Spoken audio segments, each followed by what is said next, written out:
Alright, so episode 2 ended with us seeing Chobei looking super dope before Rien came behind him, looking extremely menacing. After that, we see Fuchi staring at some creepy looking creature and telling him to get away. He tells him that he was hoping to dissect him for his research, but he is in no mood to extinguish another life at this point, and the creature then runs away. After that, Fuchi goes to the cave that they are currently staying in, and he gets a surprised look as he enters. Sagiri sees him and thanks God that he has come here. Fuchi asks her what's wrong, and she tells him that Mei isn't feeling so well. She explains that first, she thought that she was simply exhausted, but she couldn't seem to recover her strength. Fuchi gets close, and Sagiri says that given Fuchi's general knowledge of the medical arts, perhaps he can help. Yuzuriha, who is seeing this, says that to start with, wasn't she a little girl not too long ago, asking what in the world she really is? Fuchi says that it's the same as Lord Tensen, and that it's all according to the Doshi priests, and this gets both Sagiri and Yuzuriha extremely interested, and Fuchi continues saying that they also witnessed her use a bizarre ability before. Sagiri asks if it's the same as the monster that they defeated. Fuchi explains that, though his resources are limited, he should be able to concoct a simple fever reducer. Fuchi starts to look serious as he says that, and in return, Mei will tell them everything that she knows about herself and Lord Tensen, saying that the deaths of his comrades have opened his eyes to the gravity of the situation. He asks Mei what those people are, how they come out, and what they seek, telling her that, depending on her answers, he may deem her an unforgivable monster as well. Mei looks nervous and has a lot of trouble getting anything out, but just then Yuzuriha tells him to hold on. She asks him how he is going to get any explanations from a girl who can barely string 2 words together. Fuchi admits that it is a fair point, and Sagiri just screams at them to mind their manners. After that, Fuchi tells her not to worry since he is already skilled at interpreting for her. However, he says that while he does that, he asks Sagiri if she could compound the medicine. After that, we see Gabimaru sitting and chilling on a cliff. He looks back and sees Shion, Toma, Gantetsusai, and Nurugai standing behind him. Gantetsusai asks him why he has summoned all of them out, and asks Gabimaru what the big idea is. After that, we see Gabimaru, who is starting to stretch, and he says that his memories return to him, but his senses for battle have dulled. That's why he would like to warm up with some sparring partners. Gantetsusai asks him if he is kidding, and if he is asking them all to have a go at Gabimaru at the same time, and Gabimaru straight up tells him that it's something like that, yeah. After that, we see Gantetsusai, who starts to look maniacal and mad as he says that he is no punching bag. Gabimaru then looks over towards Toma and tells him that he is talking to him as well, saying that he has got more reason to despise him than anyone else here. Asking if Toma wants him dead, then he should show that bloodlust right here and now. Shion then speaks up and asks them to wait. He says that if Gabimaru is scheming to do something untoward while under the guise of training, then he is prepared to cut him down. Nurugai then adds that he will follow his master's lead. After that, we get back to Gantetsusai, who looks even more mad, and he gives his blade to Toma and tells him that it's all his, and that his fist is itching to beat Gabimaru bloody. After that, we get to Gabimaru, who is just silent, and he thinks that first it was the Doshi, then Chobei. He learned a lot from those 2 battles. Allowing oneself to drown in the power of Tao is risky, but he didn't stand a chance of beating those 2 without wielding Tao, and Lord Tensen represents a higher hurdle than that. He takes a deep breath and says that he has to figure out how to properly use it. After that, he gets back to himself, and he bows to them and thanks them for agreeing to spar with him. Gantetsusai tells him that he will be eating those words, and after that, we see Toma rushing towards him right off the bat. Gabimaru right away notices how quick he is, and says that he is already adept at swinging around, and that the Blade Dragon's weapon is massive. So far, Gabimaru is pretty flawlessly just dodging Toma's attacks, but after that, he tells himself not to track him by sight, but instead to feel him with Tao, which we see that he pretty flawlessly manages to do. After that, he grabs hold of Toma and just throws him away. However, just then, we see a large silhouette behind Gabimaru, and it's of course Gantetsusai, who is going for the chop attack at Gabimaru, who looks back and manages to somehow get down to the ground and dodge it. While being upside down, he says that against those muscles, brute force wouldn't cut it. With that in mind, he looks at Gantetsusai with his Tao eyes, or whatever you want to say, and he sees the perfect point to throw his kick towards. His kick sends Gantetsusai back, and we can see that he is beginning to shake. Gabimaru lands back on the ground and thinks that even a weak strike can prove effective if aimed at the vital Tao point. After that, we see Nurugai, who is looking at this stunned, but after that, he starts to rush forward even though Shion screams at him to wait. Anyway, we don't really see what happens to him, as we instead move into Gabimaru's head, who says that this is just another reminder that they have got no hope of matching Lord Tensen's Tao, explaining that these monsters have spent a millennium honing their Tao and wield far more of it more effectively than a mere human ever could, in which case they need to take advantage of the enemy's Tao, which we see Gabimaru do here as he grabs Nurugai and spins him around to block the others. Gabimaru explains that the faster a toy spins, the more violently it gets repelled by another. Similarly, an unimaginably powerful enemy is open to having their power used against it, and making use of Lord Tensen's Tao could be the key to their counter-strategy. After that, we see Nurugai going towards Gabimaru with a huge smile as he tells him that he is totally strong enough to tear Lord Tense apart. Gabimaru, however, tells him that it's not yet and that he's still got a mountain's worth of work to do. After that, they can hear a super loud stomp sound, and it's Gantetsusai, who looks furious as he asks Gabimaru if he is done with his warm-up and tells him to get serious then. After that, he goes to him and is about to punch him right in his face. Shion screams at him to stand down, and that their true enemy is Lord Tense. Gantetsusai screams at him to be silent, and that he's sure been hearing a lot about this lord, and that the more he hears, the less he knows. After that, we move back to Fuchi, who says that Lord Tensen and the island itself were created by the same person, or so Mei claims at least. He says that a certain famed Hoshi was the one who used Shenxian principles to research the secrets to immortality. According to Taoism, the body, the mind, and all of creation are given form by the energy called Tao. This particular Hoshi developed methods to tinker with Tao directly, and he created crossbreeds of creatures with similar Tao. He disassembled them and patched them together with every experiment aimed at achieving immortality, and thus Lord Tensen was born, a fusion of human and plant. Tao, that is at once both male and female, capable of augmenting Tao via the flow of yin and yang, even without a partner. Life forms ordinarily lose Tao over time and with use, but Lord Tense's Tao has been polished for 1,000 years now, honed far beyond the scope of human ability. There is, however, one way they can stand against them. Yuzuriha then speaks up and asks why these superpowered things are hiding out on a remote island. Mei then goes and whispers into Fuchi's ear, and Fuchi then explains that Taoism claims that meditation and certain breathing techniques allow one to achieve immortality. This training is called the inner way of Tan. There could also be external ways for anyone to become undying, regardless of innate qualities or training. An elixir would be one such external way of Tan. On this island, Lord Tensen endeavors to create such a potion. Yuzuriha and Sagiri both can't believe their ears as they ask if he is talking about the elixir of life, and they are shocked to learn that it's actually real. Fuchi says that it's at least in development, he supposes. After that, we see a flashback to Mudan saying that one of his others is researching that, though it's far from perfected just yet.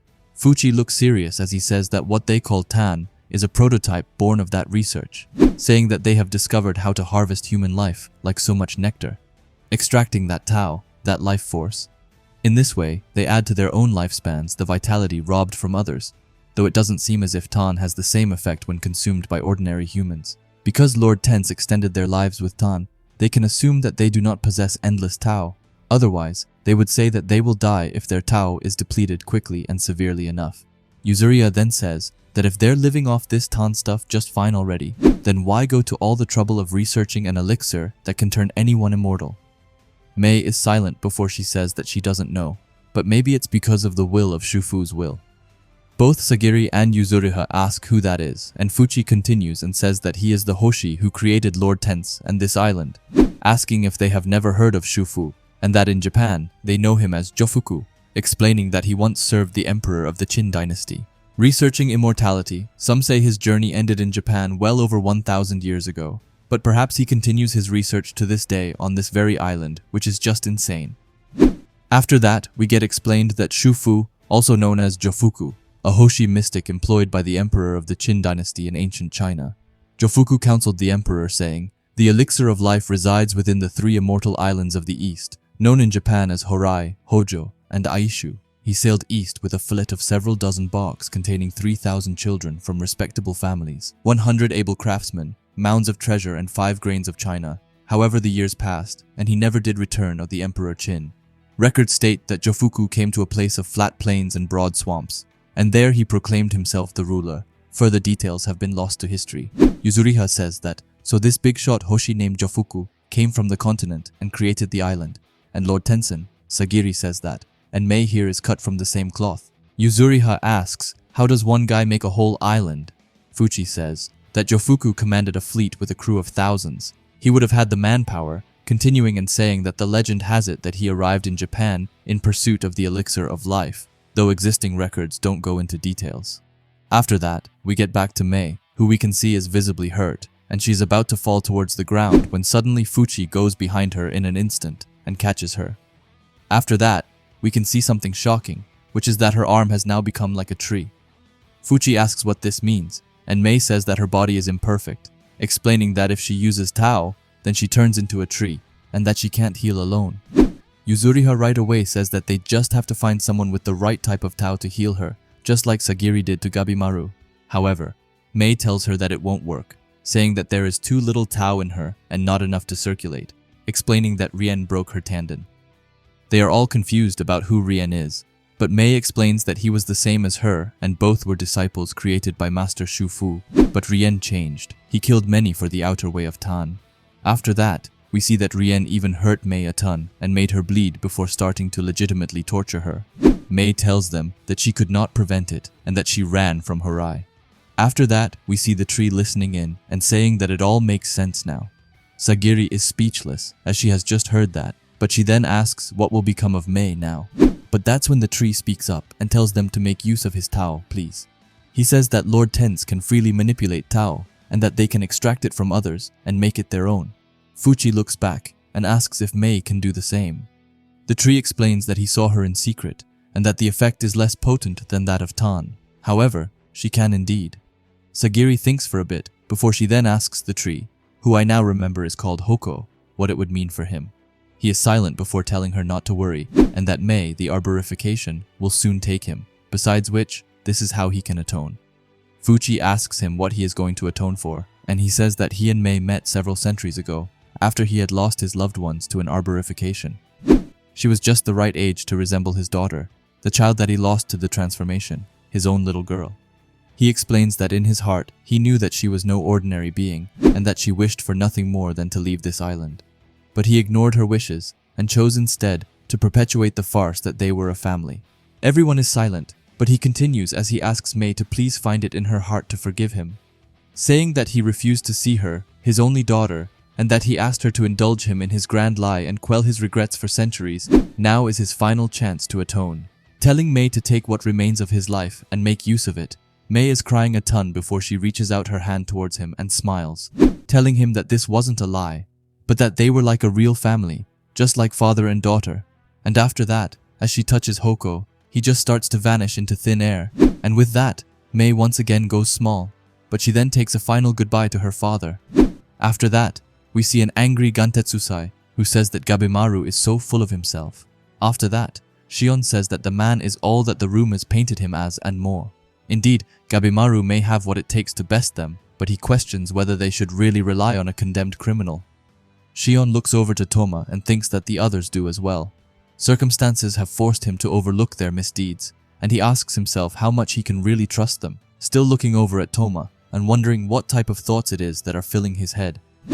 After that, we see Toma, who starts to bow to Gantetsusai. He asks Toma if he has something to say. Toma says that he will swallow his shame and beg him to teach him his practical way of the blade.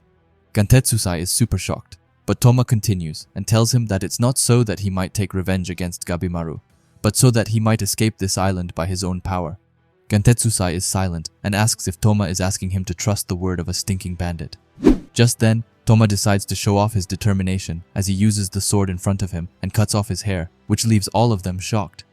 He says that this is all he can do to prove his resolve and that he is determined, telling Gantetsusai that, though he despises him, it's undeniable that he is better, so he once again asks him to please teach him.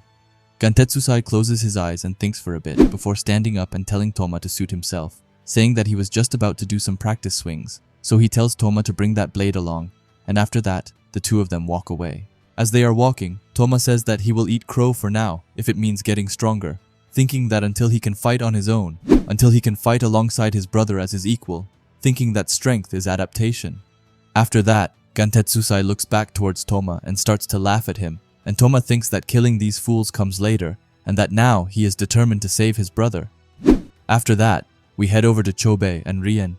Chobei thinks that Rien is super strong, and that it seems like this guy's using Tao, but that he's a cut above those doshi things, thinking back and saying that he has the same face as that other one too, and wondering if they are the same kind of creature. It then looks like Chobei is starting to burn with excitement. Meanwhile, Rien starts to clap as he says, "Fascinating."